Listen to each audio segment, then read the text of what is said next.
యేసుక్రీస్తు నామములో మీ అందరికీ శుభములు తెలియపరుస్తున్నాను.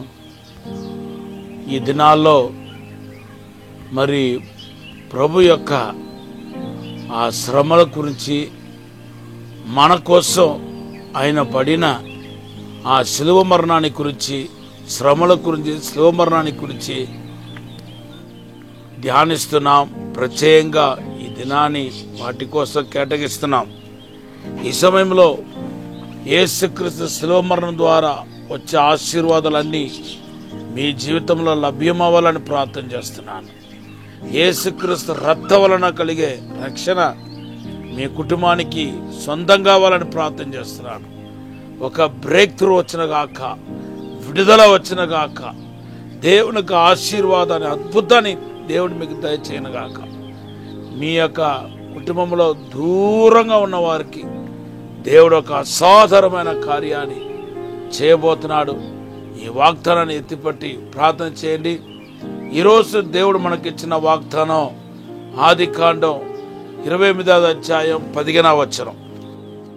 ఈరోజు యోహాను సువార్త 19వ అధ్యాయం 34వ వచనాన్ని ధ్యానం చేయాలని చెప్పి ఆశపడుతున్నాను.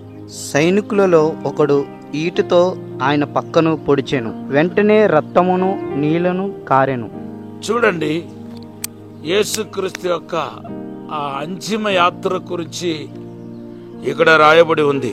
ఒక సైనికుడంట యేసుక్రీస్తు యొక్క పక్కటి ఎముకల్లో పొడవగా రక్తము ఆ నీరును ప్రవహించునని మనం పరిశుద్ధ గ్రంథంలో చూస్తున్నాం. ఈ యొక్క దృశ్యం నికోదేము అడిగిన ప్రశ్నకి జవాబు అని నేను అనుకుంటున్నాను. యోహాను సువార్త 3వ అధ్యాయం 4వ వచనంలో నికోదేము యేసు ప్రభువును చూసి ఒక ప్రశ్న అడుగుతున్నాడు. అదేంటంటే, నేను వృద్ధాప్యంలో ఉండగా ఎలాగా నేను తల్లి గర్భంలో రెండవసారి మరి జన్మించగలుగుతాను అని అడుగుతున్నాడు. ఎందుకంటే ఆ దినాల్లో ప్రభువారు మరి నికోదేముతో కొత్తగా జన్మించే అనుభవాన్ని గురించి మాట్లాడాడు. ఆ దినాల్లో మరి నికోదేముకు దేవుడు వివరించాడు, కానీ ఒకవేళ అర్థమైందో అర్థం కాలేదో, లేకపోతే సగం అర్థమైంది సగం అర్థం కాలేదో మనకు తెలియదు. కానీ ఇప్పుడు ఈ కార్యాన్ని ఒకవేళ నికోదేము చూచి ఉన్నా, కళ్ళార చూచి ఉన్నా, లేకపోతే ఎవరి ద్వారా విని ఉన్నా ఇప్పుడు అర్థమైపోయి ఉంటుందేమో అని నేను నమ్ముతున్నాను.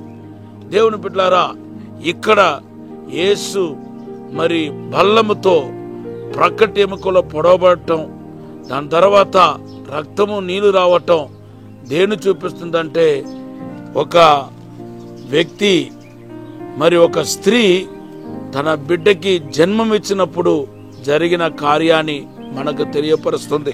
ఒక స్త్రీ నిండు గర్భిణిగా ఉండి మరి డెలివరీ అవుతున్న టైంలో దగ్గర 500 మిల్లీగ్రామ్ నుండి ఒక 1 లీటర్ బ్లడ్ దాకా బయటకు వస్తాయంట నార్మల్గా. ఒకవేళ ఆపరేషన్ అయిన పోతే అది వేరే సంగతి. నేను నార్మల్ డెలివరీ గురించి మాట్లాడుతున్నాను. రక్తము చిందించబడకుండా, రక్తము రాకుండా పిల్లలు పుట్టలేరు. రక్తం వస్తాయి.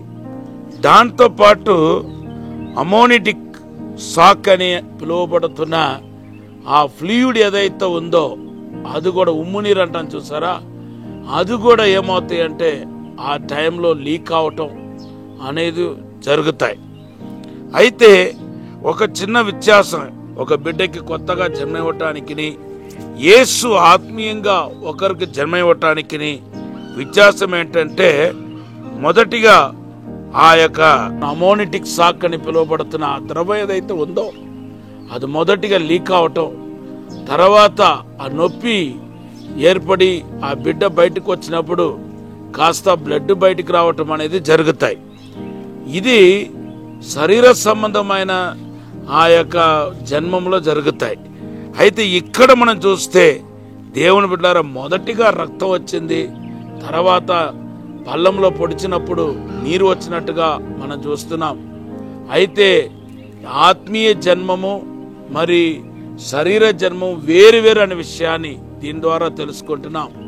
ఎందుకంటే శారీరకంగా ఒక వ్యక్తిని కన్నప్పుడేమో మొదటిగా మరి నీరు వస్తాయి, తర్వాత రక్తం వస్తాయి.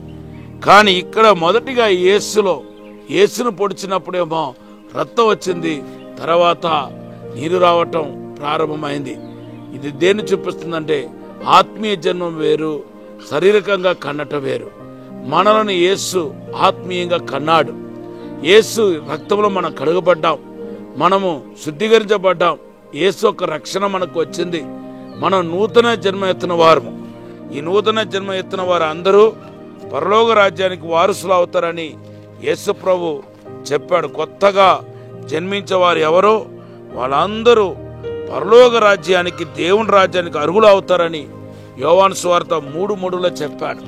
అంతేకాదు, ఆదాము ప్రక్కటి ఎముకల నుండి మరి అవ్వాను దేవుడు తయారు చేసినప్పుడు ప్రక్కటి ఎముకల నుండి తయారు చేశాడు. దేవుని బిడ్డలారా సంఘం ఏర్పడింది. ఆ సంఘానికి కూడా కొత్త జన్మం దేవుడు ఇచ్చాడు. సంఘం అని బిడ్డ మొట్టమొదటిసారిగా దేవుని బిడ్డలారా ఇక్కడే బల్లముతో పొడిచినప్పుడు వచ్చిన ఆ రక్తము నీరు వలన సంఘం కూడా పుట్టింది. సంఘమే కాదు, నేను మీరు కొత్తగా జన్మమెత్తాం.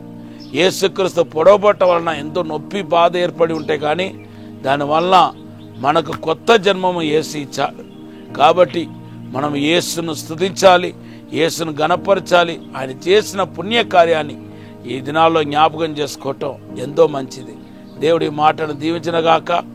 చిన్న ప్రార్థన చేస్తాం. పరిశుద్ధము నమ్మకమైన పరలోక తండ్రి, నీకు వందనాలు, స్తోత్రాలు ప్రభువా. మా అందరి కొరకు నాయన అయ్యా తండ్రి, మీరు నలగొట్టబడ్డారు. అయ్యా తండ్రి ప్రభువా, మా కోసం అన్ని రకాల బాధలు భరించారు.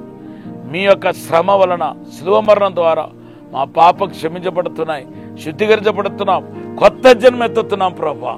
ఇప్పుడే ఆశీర్వదించి దీవించమని యేసు నామములో అడిగి వేడుకుంటున్నాము తండ్రి. ఆమేన్. Have a blessed day.